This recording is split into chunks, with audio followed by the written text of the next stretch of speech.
कि this is Kapil Sharma. Hi Kapil, hi. This is Lalwani, अगर तू मुझे मिल गया ना, तू इतना घटिया आदमी है, तेरी माँ को दूंगा मैं। You can. कैसे कपिल शर्मा ने सुमोना चक्रवर्ती को धोखा दिया? क्या कपिल शर्मा, जिन्हें हम कॉमेडी का बेताज बादशाह कहते हैं, असल में एक नकलची हैं? क्या उनकी हंसी का पूरा साम्राज्य एक चोरी किए हुए आइडिया पर खड़ा है? 300 फीट की ऊंचाई पर उड़ते हुए जहाज में उस रात ऐसा क्या हुआ था जब एक जूते ने हिंदुस्तान के सबसे बड़े कॉमेडियन का करियर जमीन पर लापटका? क्या कपिल के सिर पर जो घने बाल आज हम देखते हैं वो असली हैं? और कपिल का नया स्लिम ट्रिम लुक वाकई मेहनत का नतीजा है, या फिर इसके पीछे छुपा है कोई डार्क सीक्रेट और सर्जरी? और आखिर क्यों जो इंसान करोड़ों लोगों को हंसाता है, आज वो खुद इंटरनेशनल गैंगस्टर्स के निशाने पर है और उसकी जान को खतरा है? ये कहानी है शोहरत के नशे में चूर घमंड की, दोस्ती में दिए धोखे की और उस चमक दमक के पीछे की सच्चाई की, जिसे आज हम आपके सामने परत दर परत खोलेंगे। यह है कपिल शर्मा की अनकही कहानी। 2 अप्रैल 1981, अमृतसर, पंजाब। यहां एक लड़के का जन्म हुआ जिसका नाम था कपिल पुंज, जिसे आज दुनिया कपिल शर्मा के नाम से जानती है। अनप्लान्ड बच्चा हूं मैं। हुआ क्या, एक्चुअली मेरे डैडी को फीवर था एक दिन, तो वो छुट्टी कर ली उन्होंने, पर 3 बजे तक उनका फीवर उतर गया, बस हम आ गए। उनका बचपन किसी फिल्मी कहानी जैसा नहीं था। वो एक लोअर मिडिल क्लास परिवार से थे, जहां सपने देखने की इजाजत तो थी, लेकिन उन्हें पूरा करने के साधन नहीं थे। उनके पिता जितेंद्र कुमार पुंज पंजाब पुलिस में एक हेड कांस्टेबल थे। घर में वर्दी का रोब तो था, लेकिन जेब अक्सर खाली रहती थी। कपिल ने बहुत छोटी उम्र में ही जिंदगी की हकीकत को समझ लिया था। घर चलाने में मदद करने के लिए उन्होंने वो काम किए जो उनकी उम्र के बच्चे सोचते भी नहीं। कभी एक पीसीओ में 500 रुपए महीने की नौकरी की, तो कभी एक कपड़े की मिल में 900 रुपए के लिए काम किया।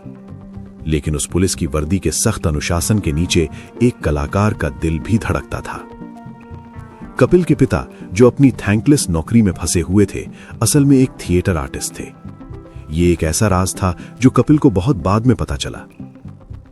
शायद यही वजह थी कि उन्होंने अपने बेटे के अंदर की उस कला की चिंगारी को पहचान लिया था जिसे वो खुद कभी हवा नहीं दे पाए। वो कपिल को स्कूल के फंक्शन में गाने के लिए, परफॉर्म करने के लिए हमेशा एनकरेज करते थे। कपिल अनजाने में ही अपने पिता के उन अधूरे सपनों को जी रहे थे जिन्हें जिम्मेदारियों के बोझ ने कभी पूरा नहीं होने दिया। ये सिर्फ एक बेटे की अपनी एम्बिशन नहीं थी, ये एक पिता की अधूरी ख्वाहिशों का वजन भी था, जो कपिल को मुंबई की माया नगरी की ओर खींच रहा था। साल 1997 में जब कपिल सिर्फ 16 साल के थे, उनके परिवार पर दुखों का पहाड़ टूट पड़ा। उनके पिता को कैंसर हो गया। अगले 7 साल उस परिवार के लिए किसी नर्क से कम नहीं थे। कपिल ने अपने मजबूत पिता को हर रोज तिल तिल कर मरते हुए देखा। वो दर्द, वो लाचारी इतनी ज्यादा थी कि एक जवान बेटे के दिल से एक ऐसी दुआ निकली जिसे सुनकर किसी की भी रूह कांप जाए। कपिल ने बाद में खुद कबूल किया कि वो अपने पिता को और तड़पते हुए नहीं देख सकते थे। वो भगवान से प्रार्थना करने लगे थे कि वो उनके पिता को अपने पास बुला लें, ताकि उनका ये दर्द खत्म हो सके। ये सिर्फ एक दुखद घटना नहीं है, ये वो गहरा जख्म है जिसने शायद कपिल के पूरे व्यक्तित्व को, उनकी पूरी साइकोलॉजी को हमेशा के लिए बदल दिया। इस घटना ने उन्हें उस बेबसी का एहसास कराया जहां आप अपने सबसे प्यारे इंसान के लिए कुछ नहीं कर सकते। 2004 में उनके पिता का निधन हो गया। सरकारी नियमों के मुताबिक कपिल को उनके पिता की जगह पुलिस में कांस्टेबल की नौकरी ऑफर हुई। एक सुरक्षित भविष्य, एक स्थिर तनख्वाह, एक सेटल्ड जिंदगी। लेकिन कपिल ने उसे ठुकरा दिया। यह सिर्फ एक करियर का फैसला नहीं था, यह उस लाचारी भरी जिंदगी को एक सिंबॉलिक ना थी जो उनके पिता ने जी थी। उन्होंने एक ऐसा रास्ता चुना जहां कोई सिक्योरिटी नहीं थी, लेकिन वो अपनी किस्मत के मालिक खुद बन सकते थे। उनके बड़े भाई ने वो नौकरी ले ली, लेकिन कपिल ने अपने लिए कांटों भरा मगर अपनी शर्तों वाला रास्ता चुना। मुंबई के सपने देखने से पहले कपिल ने अपने कॉलेज के दिनों में थिएटर करके अपनी कला को मांझा। उनका पहला बड़ा ब्रेक आया 2007 में the great Indian laughter challenge के तीसरे सीजन के साथ। लेकिन कहानी इतनी सीधी नहीं थी। जब अमृतसर में ऑडिशन हुए तो उन्हें सीधे सीधे रिजेक्ट कर दिया गया। अपने ही शहर में ऐसी बेइज्जती किसी भी उभरते कलाकार का दिल तोड़ने के लिए काफी थी। लेकिन कपिल के अंदर की आग शायद कुछ ज्यादा ही तेज थी। एक दोस्त के कहने पर उन्होंने दिल्ली जाकर एक और कोशिश की। इस बार किस्मत ने दरवाजा खटखटाया और उन्हें चुन लिया गया।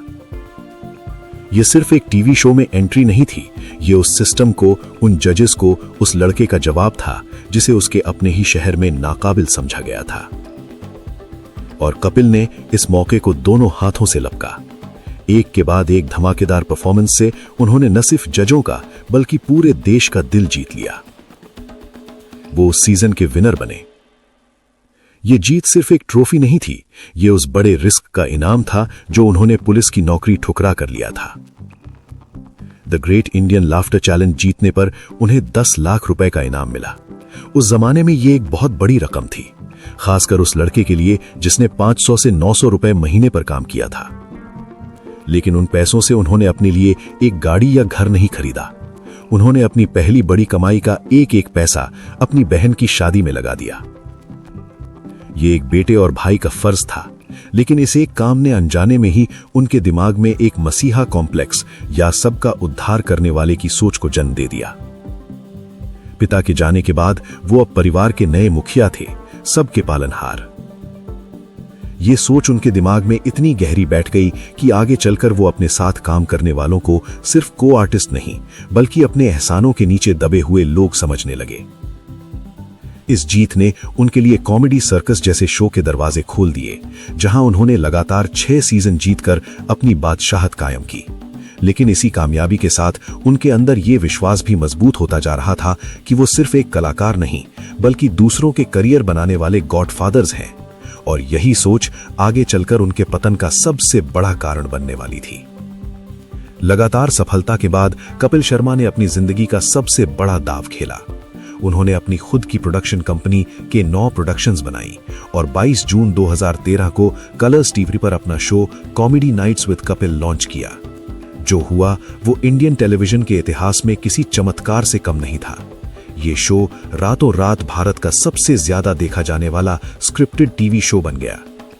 कपिल शर्मा अब सिर्फ एक कॉमेडियन नहीं बल्कि एंटरटेनर ऑफ द ईयर बन चुके थे। शो का फॉर्मेट बहुत सिंपल लेकिन अचूक था।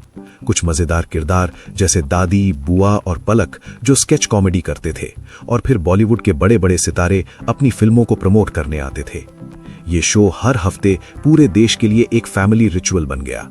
दादी की शगुन की पप्पी, बुआ का शादी ना होना और पलक का अजीबोगरीब डांस लोगों को हंसा हंसा कर लोटपोट कर देता था। कपिल ने भारतीय परिवारों के 2 सबसे बड़े शौक, फिल्में और कॉमेडी को एक साथ मिलाकर मनोरंजन का एक ऐसा कॉकटेल तैयार किया था जिसका नशा पूरे देश पर छा गया था।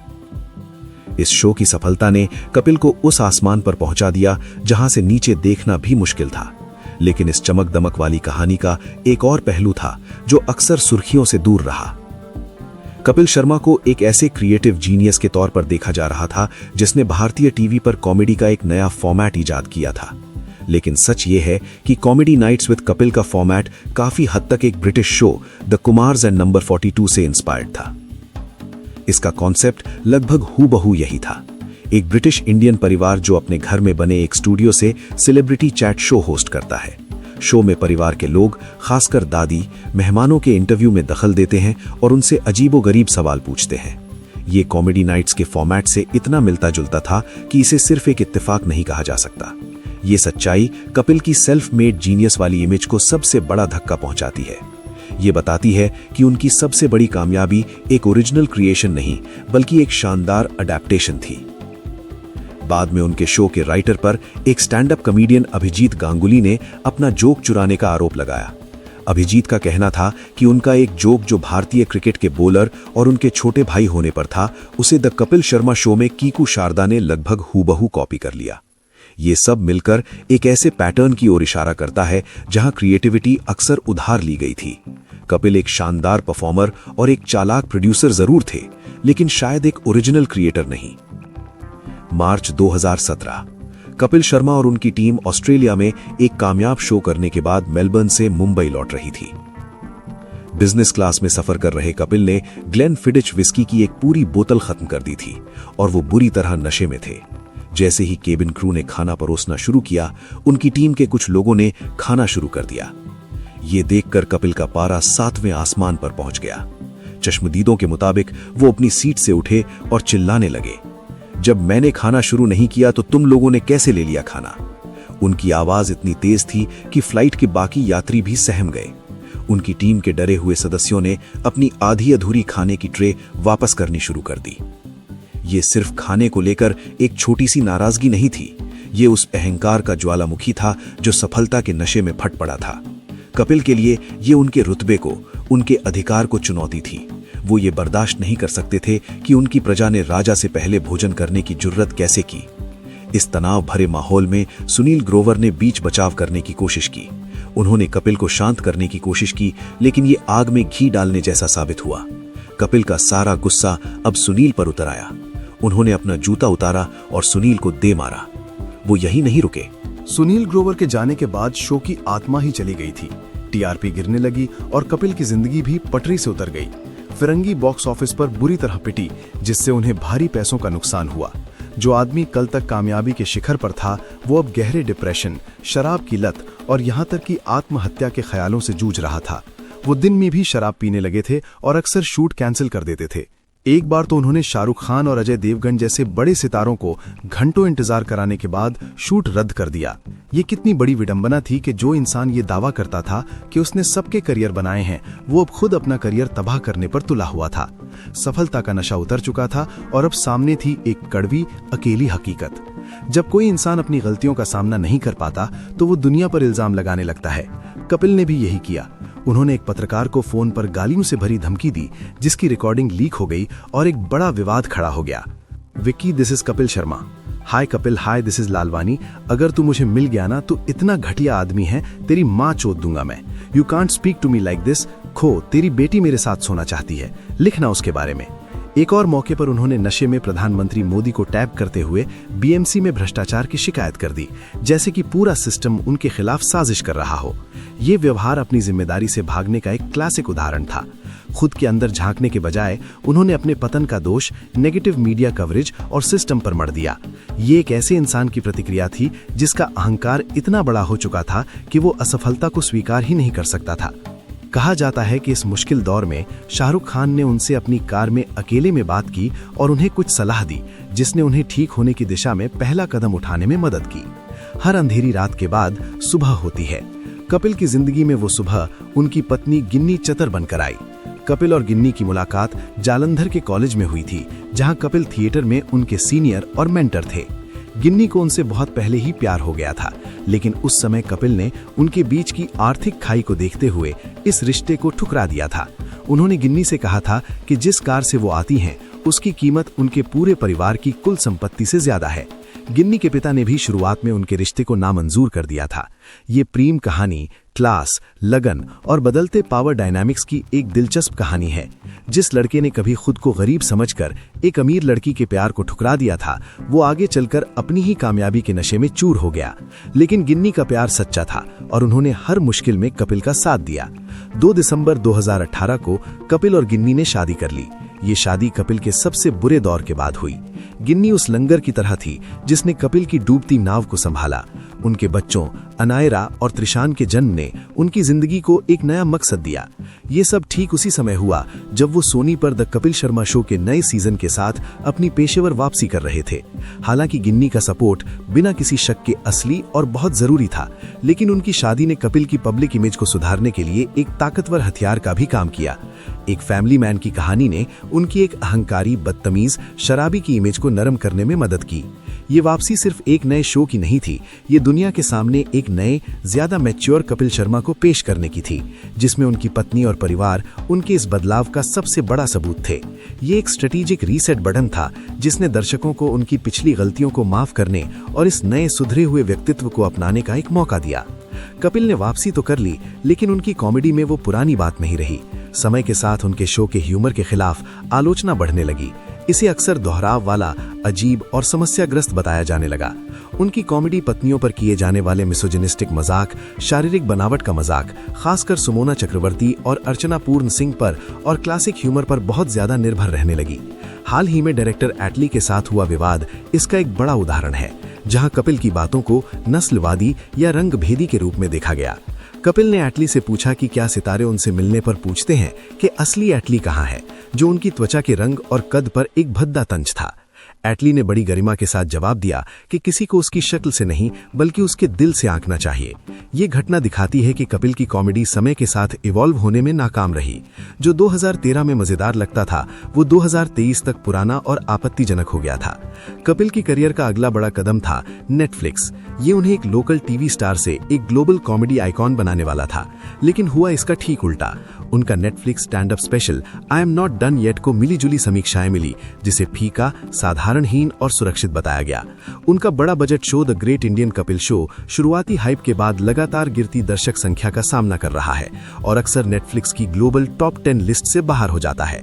इतना ही नहीं, शो की शूटिंग में शामिल होने वाले दर्शकों की रिपोर्टें भी परेशान करने वाली हैं।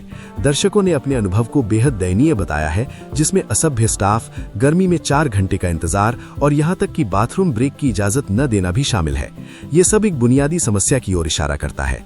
कपिल शर्मा ब्रांड, जो भारतीय सैटेलाइट टीवी के मास मार्केट दर्शकों पर फला फूला, नेटफ्लिक्स के ग्लोबल, ज्यादा समझदार और क्वालिटी पर ध्यान देने वाले दर्शकों के साथ तालमेल नहीं बिठा पा रहा है।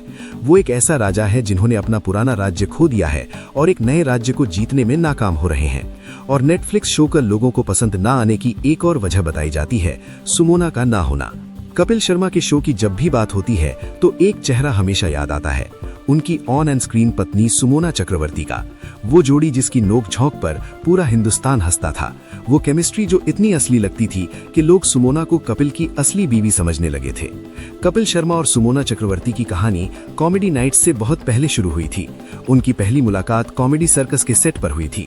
शो के जज अर्चना पूरन सिंह और सोहेल खान ने सुमोना को बताया था कि कपिल के पार्टनर या तो बीच में ही शो छोड़ देते हैं या उन्हें निकाल दिया जाता है, कोई टिकता नहीं। लेकिन सुमोना टिकी रही। जब कपिल ने अपना show comedy nights with Kapil शुरू किया तो पहले मॉक शूट किसी और के साथ हुआ था, लेकिन बात नहीं बनी। तब कपिल ने कहा सुमोना को बुलाओ, और इस तरह बिट्टू शर्मा की पत्नी मंजू का किरदार सुमोना की झोली में आ गिरा। उनकी केमिस्ट्री इतनी जबरदस्त थी कि लोग उन्हें सच में पति पत्नी समझने लगे थे। कपिल के शो में सुमोना का किरदार एक ऐसी पत्नी का था जिसका पति उसे कभी गंभीरता से नहीं लेता था।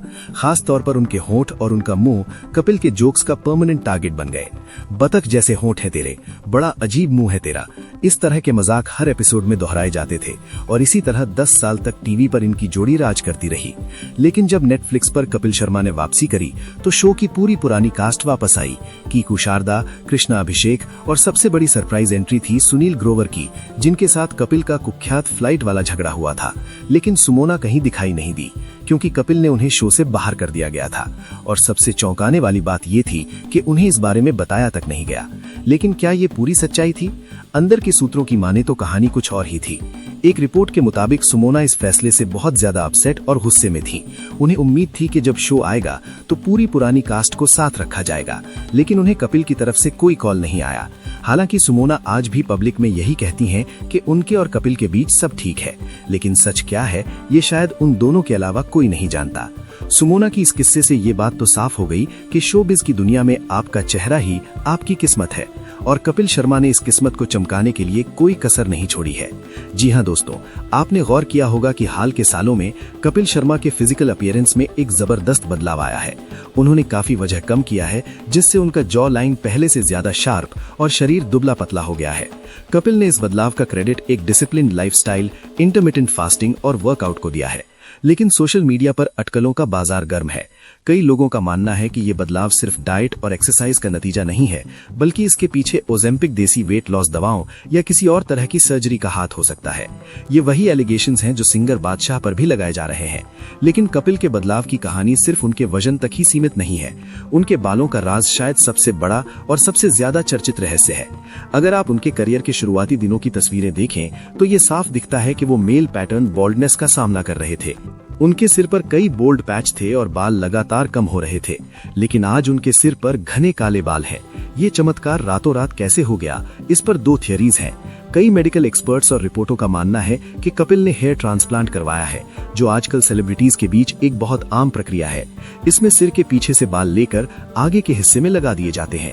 लेकिन एक दूसरी थियरी ये भी है कि उनके बालों की डेंसिटी इतनी ज्यादा है कि ये ट्रांसप्लांट से मुमकिन नहीं है और ये एक बहुत ही हाई क्वालिटी हेयर पैच या विग है। इस बहस को और हवा तब मिली जब उनके सेलिब्रिटी हेयर स्टाइलिस्ट आलिम हकीम ने दावा किया कि कपिल के बाल बिल्कुल असली हैं और वो कोई विग या पैच नहीं पहनते। ये बयान और भी अजीब इसलिए लगता है क्योंकि आलिम ने खुद कबूल किया है कि वो खुद हेयर पैच पहनते हैं। आज के समय कपिल शर्मा की कुल संपत्ति लगभग 300 करोड़ रुपए है, जो उन्हें भारत का सबसे अमीर कॉमेडियन बनाती है। और जब कोई आदमी इतना कामयाब हो तो जाहिर सी बात है कि उसकी जिंदगी में दुश्मनों की संख्या भी बढ़ जाती है।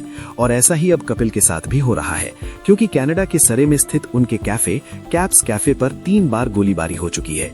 इन हमलों की जिम्मेदारी लॉरेंस बिश्नोई गैंग और बब्बर खालसा इंटरनेशनल जैसे खतरनाक आपराधिक और आतंकवादी संगठनों के सहयोगियों ने ली है। हमलों की वजह भी उतनी ही डरावनी है। तो क्या कपिल शर्मा सच में एक घमंडी सुपरस्टार है, या फिर वो एक ऐसा इंसान है जिसने शोहरत, दबाव और असुरक्षा के बीच खुद को कई बार खोया फिर दोबारा पाया? सच शायद इन दोनों के बीच कहीं है। एक तरफ वो लड़का है जिसने 500 रुपए की नौकरी से सफर शुरू किया, जिसने अपनी पहली कमाई बहन की शादी में लगा दी, जिसने अपने पिता को तड़पते देखा और अंदर से टूट गया। और दूसरी तरफ वो सुपरस्टार है जिस पर कॉपी करने के आरोप लगे, जिसने दोस्ती में दरारें देखी, जिसका साम्राज्य एक जूते की वजह से हिल गया, जिसकी हंसी के पीछे डिप्रेशन, शराब और अकेलापन छुपा था। शायद यही शोहरत की असली कीमत है, ऊपर से रोशनी, अंदर से अंधेरा। लेकिन कहानी अभी खत्म नहीं हुई है, क्योंकि कपिल शर्मा गिरने के बाद भी हर बार उठे हैं और यही उन्हें आम से खास बनाता है। अब सवाल ये नहीं है कि वो परफेक्ट हैं या नहीं, सवाल ये है कि क्या वो अपनी गलतियों से सीखकर एक बेहतर इंसान बन पाए हैं। समय इसका जवाब देगा। अगर आपको ये कहानी पसंद आई और आप जानना चाहते हैं ऐसे ही बड़े सितारों की अनकही सच्चाइयां, तो अभी स्टार्स बिहाइंड स्क्रीन को सब्सक्राइब कीजिए, क्योंकि यहाँ हम दिखाते हैं वो सच जो कैमरे के सामने नहीं, कैमरे के पीछे छुपा होता है। मैं मिलूंगा आपसे अगली कहानी में। तब तक